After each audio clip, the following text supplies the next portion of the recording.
I think R1 definitely gives you the best shot at getting into ISB.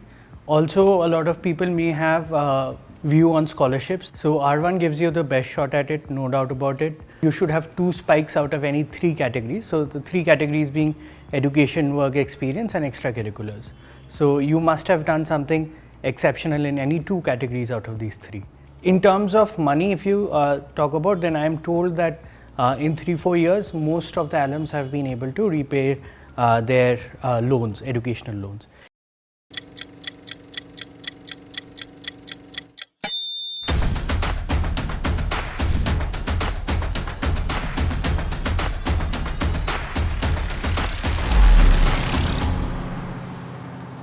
I did my bachelor's in chemical engineering from Jadavpur University, followed it up with a master's in economics from Delhi School of Economics, quite an unconventional path. Then worked in financial services industry for 4 years. After that, I thought that I really want to get into the management or business side of things, and that is what drove me to ISB. I always wanted to do my master's in management from the top place possible, the best place possible, and that is what drove my choice for ISB. Next, why I did after working 4 years in financial services sector, because I did not want to be a specialist. I wanted to be a generalist. I wanted to learn more about the business from a broader view, and that is what drove me to pursuing an MBA at ISB. I think a lot of it depends on how much work experience you have. Typically, if you have more than 3 years of experience, I am to believe, and even the research that I did pre-MBA, in order to choose the route for myself, I think ISB or doing an MBA in Singapore or US serves you better because there people are more geared towards having an experienced professional go into management and then come back to the industry and work again. But if you're having less than 3 years of work ex, maybe 2 years of work ex, you're better suited to the CAT route, and going to the top IIMs should be your priority.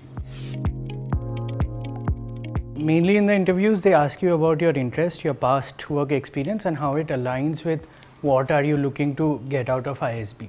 So what they're basically looking for is that you should be a person who should have a concrete plan in mind in order to think that this is what I am going to do in ISB and this is what my post ISB career should look like. And that is mainly what they focus through multiple questions. It is more about what you want to do in future with a look on the past. I think R1 definitely gives you the best shot at getting into ISB. Also, a lot of people may have view on scholarships that they might be looking to get a scholarship in order to get into ISB. So R1 gives you the best shot at it, no doubt about it. R2, again, your chances are less, particularly your chances of getting a scholarship is particularly very less, unless you have a very exceptional profile. In R3, the chances of admission again slim down because the number of seats that are left is again very less. And R2 and R3 are particularly very suitable for diversity candidates because those are mainly the type of seats that remain at that particular stage. So if you are coming from a profile that is expected to be very common in a MBA batch, then you are better suited to apply for R1, I would say. I think for strategy consulting roles or for strategy roles, the main thing that they look at is that you should have good pedigree and you should have consistent performance. And I think it is quite famous and to say that you should have 2 spikes out of any 3 categories. So the 3 categories being education, work experience and extracurriculars. So you must have done something exceptional in any 2 categories out of these 3. So I had the privilege of working in American Express. I worked with super people, like the people who were really professional, really motivated, and that also helped me. I grew up the ladder quite fast as compared to my peers, and I think that proved as a spike because I was promoted to the level of assistant manager in a record period of time. I would say in my own personal assessment that maybe my work ex stood out. My particular point of view was that you need to take a long-term perspective on it.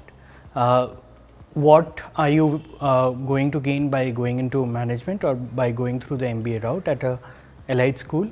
and what would you lose out by not taking that step. In terms of money, if you talk about, then I am told that in 3-4 years, most of the alums have been able to repay their loans, educational loans. Educational loans at ISB are also extended at a relatively flexible rates. The rates are very similar across IIM ABC as well. In that case, I don't find financing to be a big issue.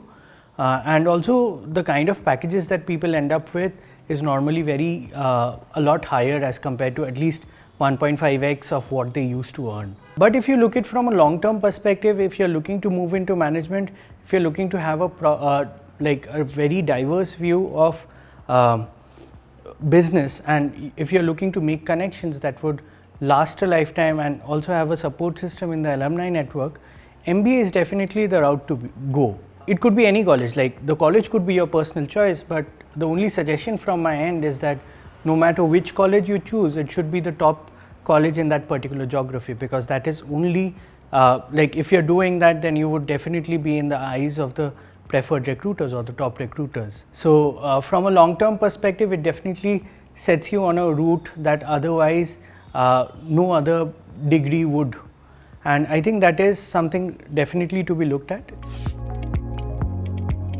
So my first advice would be that you should have a very concrete path going into MBA, no matter which college it is. And it should align with what you have done in the past, and it should be a win-win for both you and recruiter.